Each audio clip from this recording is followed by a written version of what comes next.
In May 1975, Paul McCartney's group Wings released their fourth studio album, Venus and Mars. In this video, we celebrate its 50th anniversary by taking a deep dive into its writing, recording, and sound quality to discover what made it one of fans' favourite albums. We'll also look at and review the new half-speed Master Vinyl edition to find out if it's worth adding to your collection.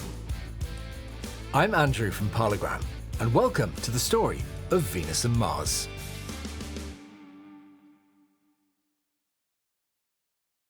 Thanks to the almighty success of Band on the Run, Paul McCartney was back at the top of his game.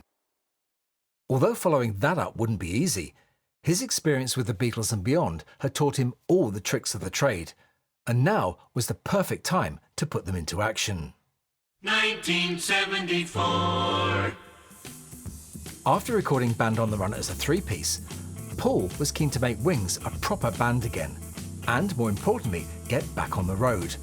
But in order to do that, he needed to find two new band members. The announcement of those two new band members appeared in the music press during the first week of November 1974, just before a new series of sessions was scheduled to begin at Abbey Road.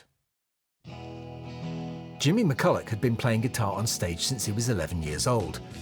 By age 15, he'd scored a #1 record as a member of Thunderclap Newman with Something in the Air, produced by his mentor, Pete Townsend. Jimmy first met Paul during the mixing of Band on the Run, but was invited to join the group while working on sessions for Paul's brother Mike's solo album McGear in early 1974, which Paul was producing. It was an offer he couldn't refuse. Jeff Britton wasn't your archetypal rock and roll drummer. He didn't drink or smoke, ate healthily, and liked to keep fit. He shared his passion for drumming with karate, in which he was a black belt. In fact, Jeff was asked to fight on the British side in the first World Open Karate Tournament in Japan, held between November the 1st and 3rd, 1975, for which he had to ask Paul's permission to go.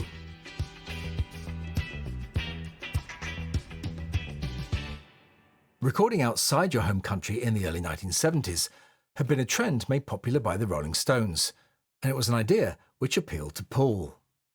Although stressful, he'd enjoyed recording Band on the Run in Nigeria and was keen to replicate its success on his next album. After considering studios in at least 8 different locations, including Brazil, Paul, on the recommendation of Paul Simon, chose Alan Toussaint's Sea Saint recording studios in New Orleans as the place to record.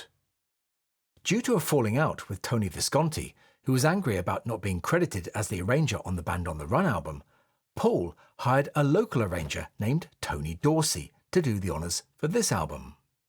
Paul and Dorsey had already worked together at the Nashville sessions in June and July 1974, which produced Sally G and Junior's Farm. Then, in December, much to Dorsey's surprise, Paul called him and asked him to help with the arrangements on Venus and Mars. In this rare interview from Beat Instrumental magazine from November 1975, Dorsey explained what he thought makes McCartney's songs so special. He breaks all the rules. He invents such unusual chord changes that first time you hear them you think, did he really mean that? His writing is so simple yet so meaningful. It's good, logical music. There's good and bad in all music, and the trick is to be able to sort it out, to take the good and throw out the bad. This is what Paul does so well. When he plays a song, you can hear something there that's so old it goes way back, and then you hear something that's brand new or leading the way towards things that are yet to come. But for the most part, it will never be complicated.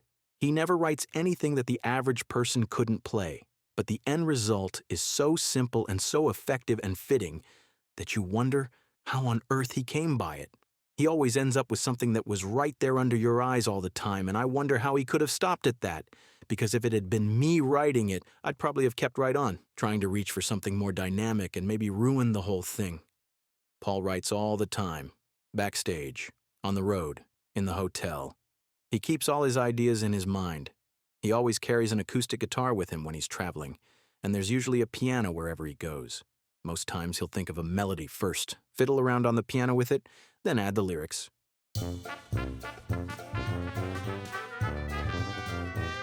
Wings arrived in New Orleans in mid-January 1975. But the sessions got off to the worst start possible when Jeff Britton left the band. Things came to a head during the recording of Spirits of Ancient Egypt, when Jeff just couldn't get the sound Paul wanted, and as a result was let go in rather brutal fashion.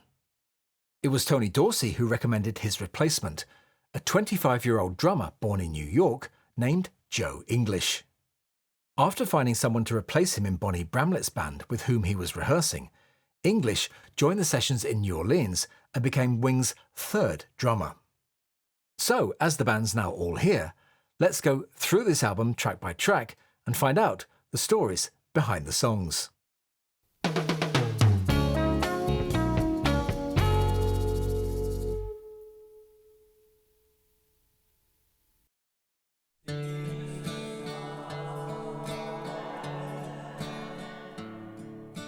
Outer space was a popular theme in rock music during the early to mid-1970s, with Dark Side of the Moon and Rocket Man being just two examples.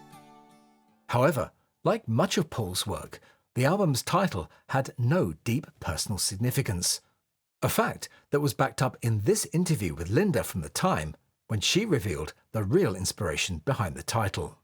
It means nothing and everything. We had a pool table in the house that we rented, and there was one in the studio, too. The comparison between the balls and the planets was noticed, so it was decided that was what to call it. There are lots of interpretations, but it's strange while we were there was an amazing eclipse and the planets crossed. The album opens with Venus and Mars, a song Paul describes as being about an imaginary friend who has a girlfriend who's into astrology. Recorded on January the 29th, it was a complex arrangement for such a short and simple-sounding track. Paul had already announced last November that he planned to go back on the road at some point in 1975. This album would provide him with the perfect opportunity to craft a set of songs specifically for those live shows, and the next track was the perfect example of that. Rock Show had first been attempted at Abbey Road last November, but was left unfinished as Jeff Britton was struggling to get the drum feel Paul was after. When they returned to the track in New Orleans on January the 27th, a very drunk Jimmy McCulloch spontaneously sat behind the drums and delivered the gritty feel Paul was seeking, and that's the performance you hear on the record today. The track ends in a swampy coda before fading into Love in Song, the basic track of which was recorded at Abbey Road on November the 7th with Jeff Britton on drums.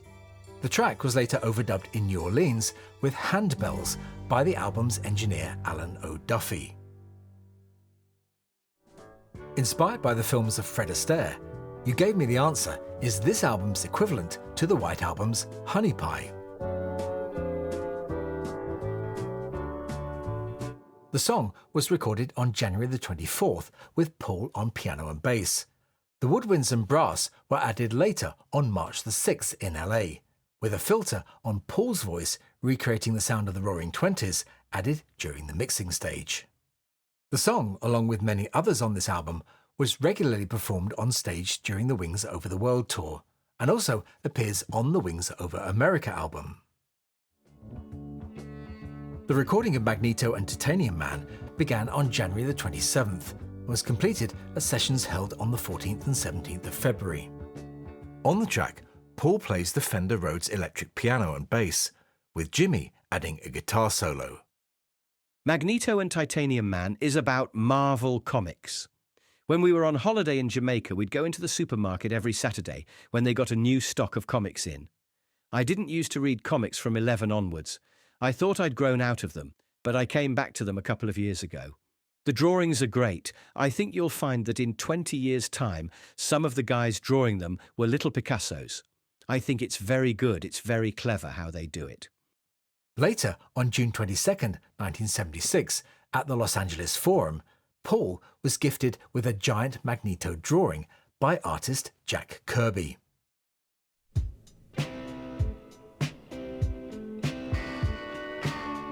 Written by Paul on the piano 2 years earlier, Letting Go was initially taped in 21 takes at Abbey Road on November the 5th, 1974. The song was completed in New Orleans on February the 6th, with McCartney and McCulloch playing the riffs, backed up by a Tony Dorsey horn quintet. The song, with its laid-back, swampy feel, was Paul's favourite track on the album, and is one which is played many times live throughout the years. Letting Go was also released as a single on September the 5th, 1975, during the build-up to the UK tour, in a slightly remixed version by Alan Parsons. However, despite Paul's affection for the song, it flopped so badly that it became the worst-performing McCartney single to date. Side 2, or Act 2 of the album, begins with a reverb-drenched reprise of Venus and Mars, before launching into Paul and Denny's duet, Spirits of Ancient Egypt.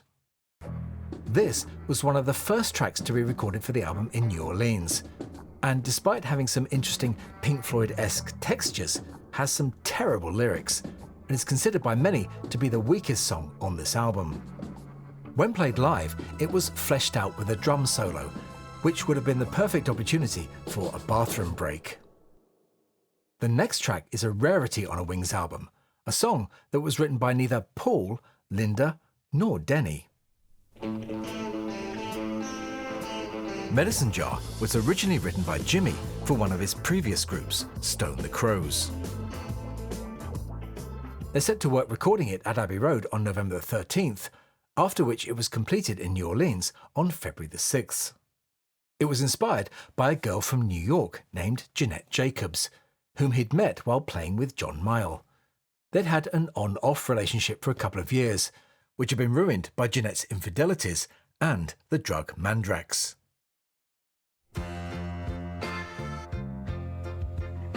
Call Me Back Again was written by Paul in March and April 1974, and lyrically relates to the time he met up with John during his stay in California. Recorded in New Orleans on February the 3rd, 1975, Paul gives the song his most impassioned vocals, similar in sound to those on Oh Darling. Come on and call me back again.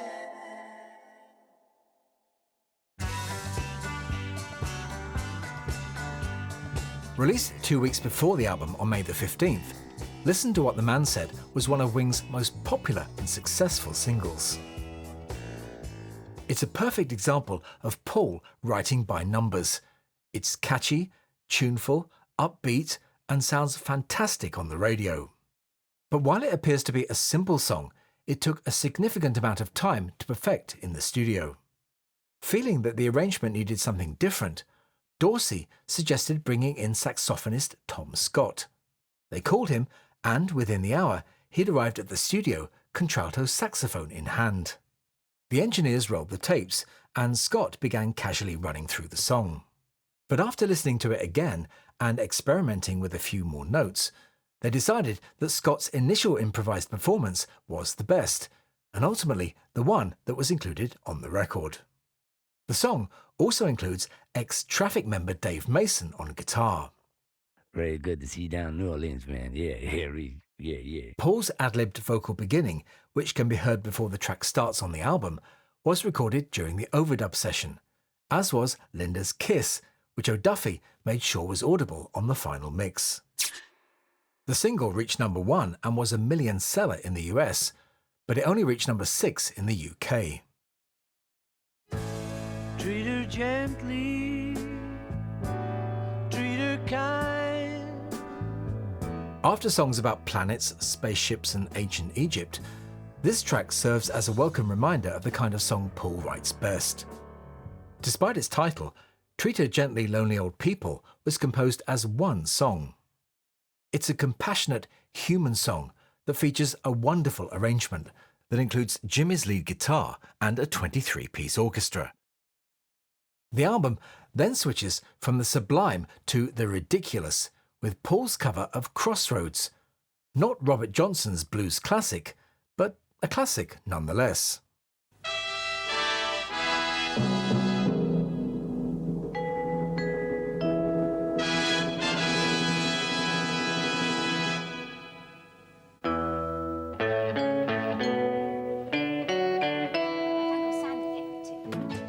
Produced between 1964 and 1988, Crossroads was a low-budget British TV soap opera set in a Midlands motel, which at its peak was attracting 15 million viewers per episode. Its audience was mainly older folk, including my grandmother, who watched it religiously, and its theme tune takes me right back to my childhood. Written by the legendary Tony Hatch, it was released as a single by Pye in 1965. It features the guitar of the late great Vic Flick, the same musician who performed on the original James Bond theme. The show's producers were flattered by McCartney's version and used it randomly over the show's end credits, but I prefer the original. But its inclusion on this album is puzzling to say the least, especially for one which was aimed directly at the US market, which would have had no knowledge of the program. Although recorded in New Orleans, this album feels as if it could have been made anywhere. A shout of "Who dat" in the coda of Rock Show is to my ears the only hint of local colour on the album.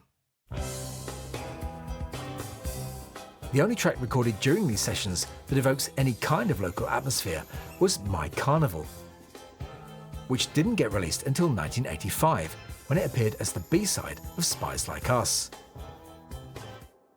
Venus and Mars was released on May 30th, 1975, to overall polite reviews from the music press, of which this was typical. The result is a far better album than his first solo Wings efforts, but a step back from Band on the Run. You cannot avoid the comparison, but if you try, what you are left with is a pleasant, catchy enough album with some engaging moments such as his You Gave Me the Answer, which shades of When I'm 64 would do well as the theme tune for a Bertie Wooster series, or the cacophony of Rock Show as he describes the atmosphere before a concert from the band's point of view. It is impossible to fault the performance or the production. McCartney's in a class of his own given the right material, but something is lacking here. I suspect it's heart. However, for Britain's largest pop publication, the NME, or New Musical Express, this album epitomised everything wrong with pop music in 1975. And their review didn't hold back. Calling it another pail of sheep dip with the blandometer set to prawn cocktail, they tore into the album and McCartney. They described Rock Show as sounding like the Tremolos going heavy with Honey Lantry on drums, and said that Listen to What the Man Said was the only halfway decent track on the album. However, their review didn't hurt sales, as the album went to number 1 in the UK on June the 28th and stayed in the top 10 for 3 months. It reached number 1 in the US in July after finally managing to replace Elton John's Captain Fantastic. It also topped the charts in many other countries around the world and went on to sell 4 million copies globally. The album's cover, created by Hypnosis and George Hardy, was awarded the Album Cover of the Year by the music industry trade magazine Music Week. The billiard balls on the front were photographed by Linda, while Aubrey Powell captured the shot inside the gatefold in the Mojave Desert in Northern California. There's an interesting variation on the lettering between the UK and US copies, where the red and yellow balls in the lettering are reversed. Some copies also came with circular stickers attached to the front panel. The covers of early UK first pressings omitted the ATV credit on the rear panel, and all inner sleeves initially had cut corners. Like Dark Side of the Moon, Venus and Mars came with 2 posters and 2 stickers. One was a circular sticker which said Venus and Mars are alright tonight. The other was a bookmark sticker depicting the comparative sizes of the Sun and planets. The photos on the 2 posters were shot by Aubrey Powell and Sylvia de Swan. Although this might not be the best Wings album, it's the one that most sounds like the product of a band rather than a Paul McCartney project. But as entertaining and well-crafted as it is, it has, in my opinion, not aged as well as Band on the Run, its sound especially. Unlike Band on the Run, which was engineered by Jeff Emerick, Venus and Mars was engineered by Alan O'Duffy and suffers from many of the sonic sound signatures of that era. Its claustrophobic, heavily compressed sound, combined with the dull cardboard-like drums, saps the energy of many of the tracks, leaving them sounding flat and lifeless. The UK first pressing was cut by George Porky Peckham at the Master Room, and the US pressing was cut at Capitol by Wally Traugott. Both are very similar sounding, with the US pressing having a touch more compression, if that was even possible. The album was remastered from the original tapes in 2014 as part of that album's archive edition, which many fans were more than happy with. But now, to celebrate its 50th anniversary, Miles Scholl at Abbey Road has created this new half-speed edition.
I got in touch with Miles to ask him about it, and he told me that, as with last year's Band on the Run half-speed, MPL doesn't like to deviate too far from the McCartney Archive series, which they consider as being the gold standard. And, as they're keen to save the original tapes from further wear, this new half-speed was cut from a high-resolution 192 kHz 24-bit digital transfer of the original masters. Those original masters, incidentally, were transferred by Miles on the same Ampex ATR 102 machine with Flux Magnetics heads as my Sgt. Pepper tape, and if you haven't seen that video, there's a link in the description. Now, I understand why some collectors who already own the 2014 pressing might be reluctant to buy yet another copy of this album, and I totally get that. But for me, and possibly others who don't own the 2014 and only have original copies, this brand new half-speed is a no-brainer. From the first picks of the opening acoustic guitar, this new half-speed is a real joy. Paul's voice did have a tendency to sound harsh on the original pressing, especially at volume, but here it's smooth and detailed and nicely balanced in the mix. The muddy bass of the original has been replaced by a tight, rich-sounding low end, which, unlike some recent remixes, is not overpowering. It's overall a much more open-sounding record than the first pressing, and while of course some compression remains, it's nowhere near the claustrophobic levels of the original. First pressings could get uncomfortable at volume, but the more you crank this half-speed edition, the better it gets. Being pressed at optimal in Germany means that it's an excellent quality pressing. Mine, which incidentally I bought with my own money, lies 100% flat on the turntable with no dishing or warping. As you saw on the unboxing, the packaging is first class and everything was present and correct, with no seam splits or damage to any area. Although the inner sleeve was not of the lined variety, the disc was unscathed, and I'll be putting it in an archival one anyway. So if you love this album and can afford it, I unreservedly recommend this half-speed. Mixed by Giles Martin and Steve Orchard, the album is also available on streaming services in uncompressed Dolby Atmos. I haven't had the chance to listen to it yet, but if you have, do let me and everyone else know your opinions in the comments. However, as you know, sound quality is ultimately subjective, but as Miles says, you just have to trust your ears. All of this, of course, whets our appetite for the book Wings, the Story of a Band on the Run, which is coming on November the 4th of this year.